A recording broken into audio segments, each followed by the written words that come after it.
Digital arrest, आजकल ये terminology बहुत ज़्यादा यूज़ हो रही है और बहुत सारे केसेस देखने को मिल रहे हैं। आए दिन हम सोशल मीडिया में, न्यूज़ में, मीडिया में इसके बारे में खबरें पढ़ रहे हैं। लेकिन क्या आपको पता है कि आपके चाहते ना चाहते हुए आपको फाइनेंशियली अरेस्ट भी किया जा रहा है? अब आप कहेंगे फाइनेंशियल अरेस्ट, ये तो हमने टर्मिनोलॉजी सुनी नहीं। तो दोस्तों, इस टर्म के बारे में मैं आज आपको बताऊंगा और आपकी आंखें खुल जाएंगी मेरी ये पूरी बात सुनने के बाद कि आपके चाहते ना चाहते हुए, आपकी मर्जी बिना मर्जी के आपको फाइनेंशियली अरेस्ट किया जा रहा है और इस तरह से आपको इस अरेस्ट में बांधा जा रहा है कि आप चाहकर भी उसमें से निकल नहीं पा रहे हो, जिस कारण बहुत सारे लोगों के सिविल स्कोर खराब हो रहे हैं, जिसके कारण उनकी बहुत सारी फाइनेंशियल इंप्लीकेशंस आ रही हैं और इस फाइनेंशियल अरेस्ट के कारण आप बहुत सारे इंटरेस्ट और फाइन्स भर रहे हो जो आपको पता भी नहीं है। तो मैं उम्मीद करता हूं कि इस वीडियो के बाद आप जाकर एक बार अपने फाइनेंशियल अरेस्ट को असेस करेंगे और जानेंगे इन सब चीज़ों के बारे में।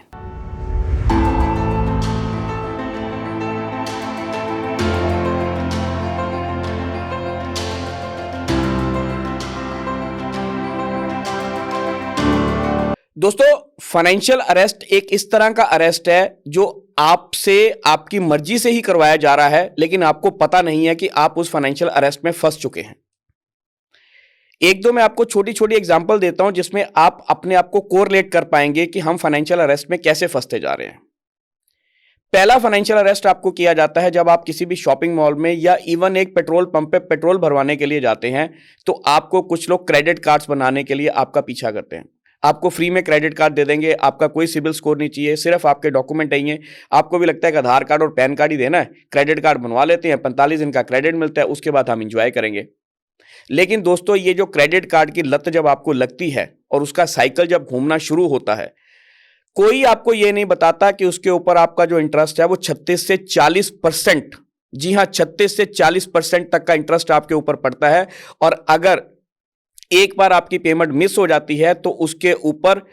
उसकी पेमेंट के जो बाउंस चार्जेस, उसके ऊपर इंटरेस्ट, डेली चार्जेस, वो कुल मिलाकर कई बार इतने हो जाते हैं जितने की तो आपकी पेमेंट भी नहीं होती। सेकंड, आपको फाइनेंशियली अरेस्ट किया जाता है आजकल कंपनीज के द्वारा। कंपनीज आपको किस तरह से करती है, मार्केट में प्रोडक्ट्स आते हैं, आपने मोबाइल लेना है, आपने टीवी लेना है, आपने वॉशिंग मशीन लेनी है, आप क्रेडिट कार्ड स्वाइप कराइए, आपको 0 EMI के ऊपर आपको यह मिल जाएगा। या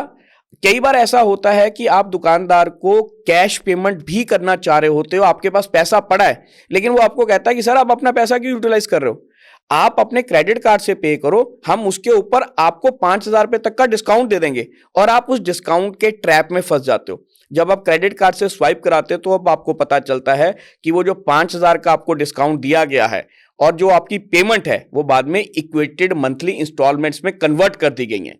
अब आप सोचिए, एक चीज आप 10,000 रुपए की लेकर आ रहे थे जो उसी वक्त पैसा देकर आपने अपनी लायबिलिटी खत्म कर ली थी,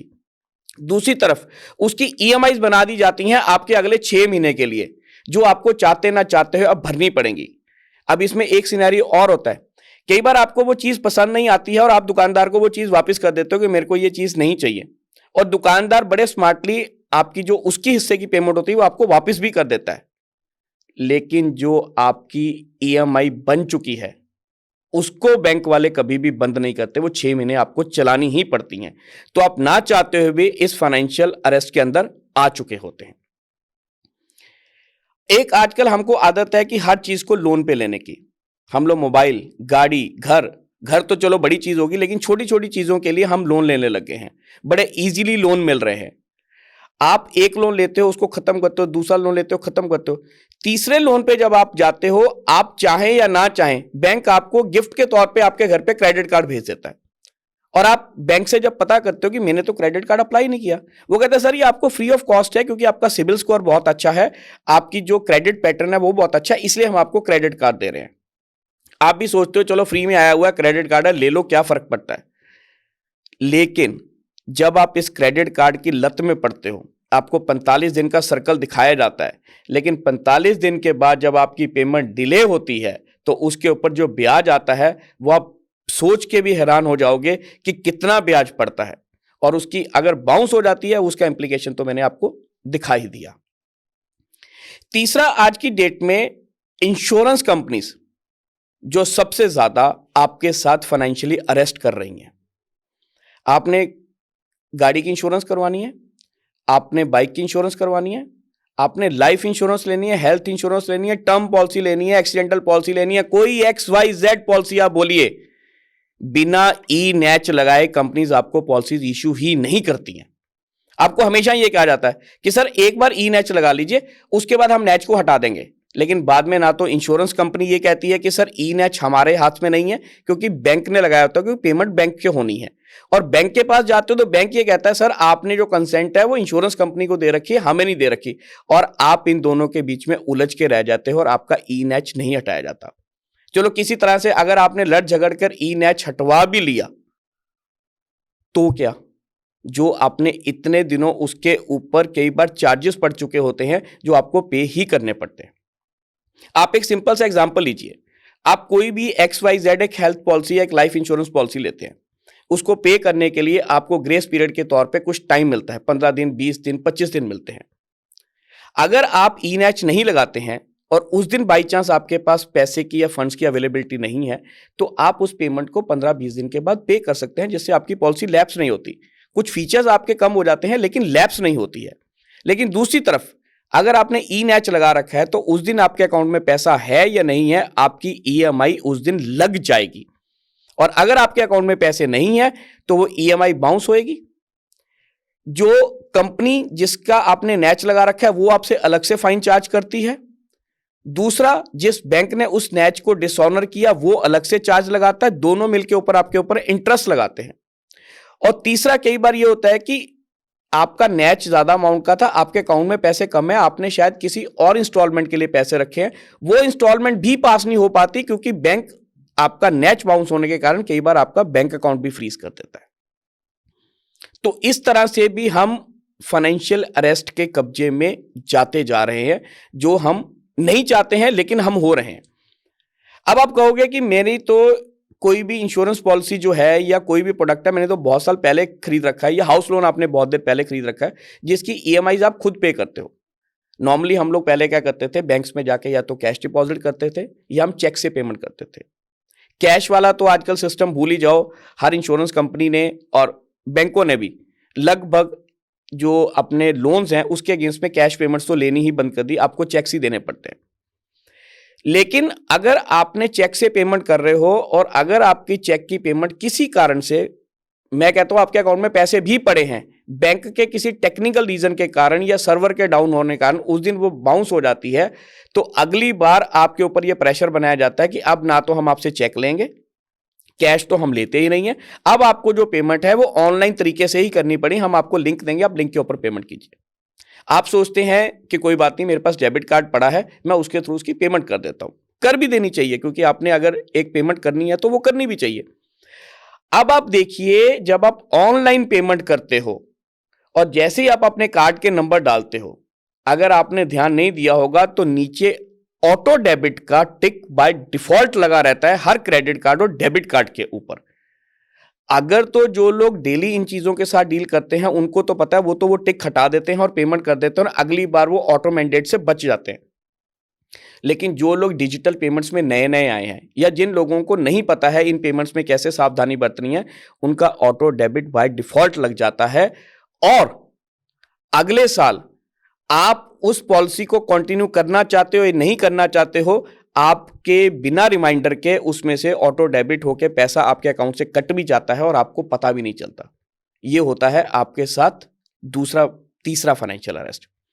तो इस तरह से आज की डेट में हमें लगभग हर जगह फाइनेंशियली अरेस्ट किया जा रहा है। हमारी फाइनेंसेस जो हमारे बैंक अकाउंट में आ रहे हैं उनके ऊपर हर तरह का मैंडेट, नैच और ये सब कुछ लगाकर हमें इस तरह से बाध्य कर दिया गया है कि हम अपने ही पैसे को अपने हिसाब से इस्तेमाल नहीं कर पा रहे हैं, क्योंकि हमें कई बार ये पता नहीं होता कि मेरा नैच लग किस दिन है। और एक मजे की बात और है, जितने भी आपने ई मैंडेट साइन कर रखे हैं, जितनी भी आपने ई मैंडेट की परमिशंस दे रखी हैं, वो रात को 12 बजे, 12:30 बजे, 1 बजे या सुबह 4 बजे डेबिट होती हैं। आप सोचो, उस वक्त आप गहरी निद्रा में सो रखे हो और शायद मान लो 10 तारीख आपकी पेमेंट है, जिस डेट को पेमेंट लगनी है, और 9 तारीख को किसी कारण आपके बैंक में पैसे नहीं है, तो आप ये सोचते हैं कि सुबह 10 बजे बैंक खुलेगा, मैं उसमें ट्रांसफर करके अपने अकाउंट में पैसे डाल दूंगा और 12 बजे के बाद नॉर्मली जैसे बैंक्स में क्लियरिंग होती है मेरा पैसा निकल जाएगा।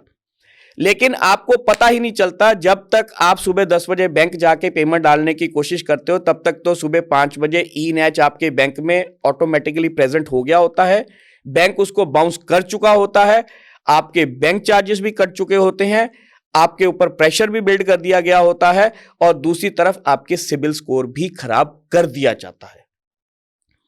तो इस तरह से दोस्तों हमारे ऊपर एक तरह से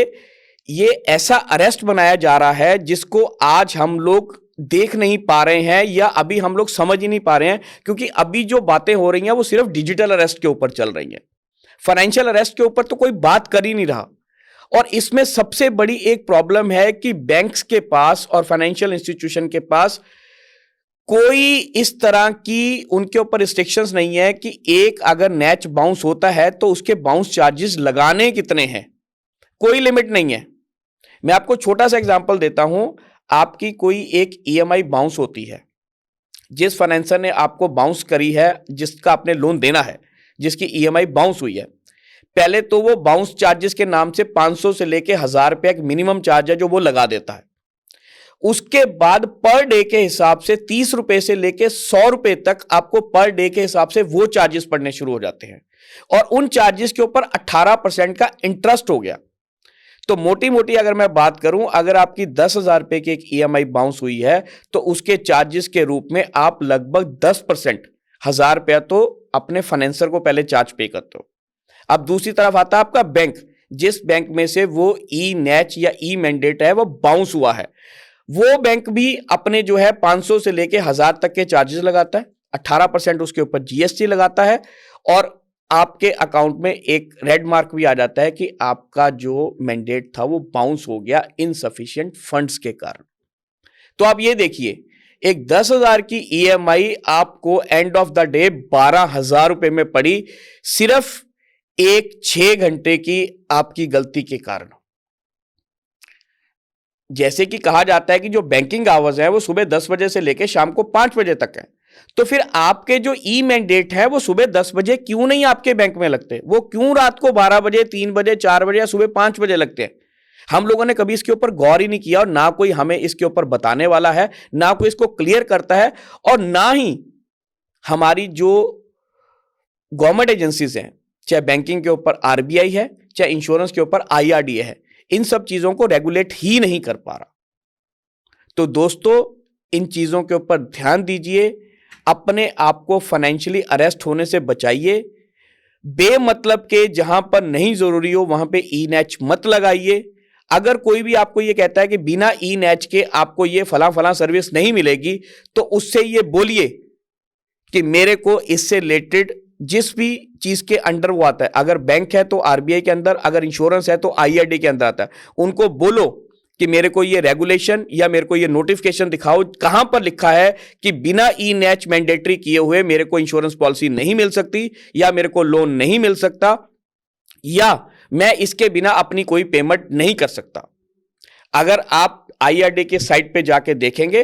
तो उसमें बड़ा क्लियर कट मेंशन है कि ई नैच एक प्रोविजन और फैसिलिटी दी गई है इंश्योरेंस कंपनी को और इंश्योरेंस कस्टमर को, ताकि इंश्योरेंस कंपनी का प्रीमियम टाइमली आ जाए और जो कस्टमर है उसकी ईएमआई बाउंस ना हो। वो फैसिलिटी देने के लिए ई नैच की फैसिलिटी शुरू की गई थी, लेकिन अब इसको एक तरह से मैंडेटरी ही बना लिया गया है कि अगर आप ई नैच नहीं लगाओगे तो आपका पॉलिसी इशू ही नहीं होगा। तो दोस्तों अपने आप को अवेयर कीजिए, जैसे जैसे डिजिटल युग बढ़ता जा रहा है वैसे वैसे हमारे ऊपर बहुत सारे शिकंजे कसे जा रहे हैं और एक दिन ऐसा आ जाएगा आपका अपना बैंक आपके हाथ में रहेगा ही नहीं, दूसरों के हाथ की कठपुतली बन जाएगा। तो अपने आप को फाइनेंशियल अरेस्ट से बचाइए और इन सब चीजों के ऊपर आवाज उठाइए और अगर आपको कोई बोलता है कि इस तरह से करना ही जरूरी है तो उससे वैलिड डॉक्यूमेंट्री प्रूफ मांगिए। और मैं दावे के साथ कहता हूं अगर आप इस तरह से बोलेंगे तो आपको आपका प्रोडक्ट आपकी शर्तों पे मिलेगा, ना कि उन कंपनीज की शर्तों पे जिस पे वो आपको देना चाहती हैं। तो जागरूक बनिए, फाइनेंशियल अरेस्ट से बचिए, डिजिटल अरेस्ट से बचिए और इस डिजिटल दुनिया में बड़ा सोच समझ के, बड़ा ध्यानपूर्वक काम कीजिए। तो दोस्तों, हम उम्मीद करते हैं ये छोटा सा एक वीडियो जो हमने अपने दर्शकों की पूर्व और डिमांड के ऊपर बनाया, क्योंकि हमें बहुत सारी क्वेरीज आई थी कि आप फाइनेंशियल फील्ड्स में काम करते हो, फाइनेंशियल मार्केट्स में हो, तो ये जो नैच लगाया जाता है या ई मैंडेट लगाया जाता है, इसके ऊपर थोड़ी सी रोशनी डालिए और किस तरह से ये लगता है, क्या इसके इंप्लीकेशंस हैं, तो उसके ऊपर हमने बात की। हम किसी भी पर्टिकुलर कंपनी को या किसी भी इंस्टीट्यूशन को टारगेट नहीं कर रहे हैं, लेकिन हम सिर्फ कंज्यूमर को उसका हक बताना चाहते हैं कि ई मैंडेट के बिना भी आप किसी भी तरह का कोई भी प्रोडक्ट ले सकते हैं। और जो मार्केट में वाइट गुड्स के लिए आपको लालच दिया जाता है कि आप क्रेडिट कार्ड पे परचेज करो और आपको इतना डिस्काउंट मिलेगा, उस डिस्काउंट के लालच से बेटर है आपकी जितनी पॉकेट अलाउ करती है उतनी ही चीज लो। बेवजह के फाइनेंशियल अरेस्ट में अपने आप को गिरफ्तार मत करो। हम उम्मीद करते हैं आपको आज का एपिसोड पसंद आया होगा। आपके कमेंट्स का हमें इंतजार जरूर रहेगा ताकि इस तरह की और इंफॉर्मेटिव वीडियोस हम आपके लिए बनाते रहें। जुड़े रहे हमारे चैनल मंथन के साथ।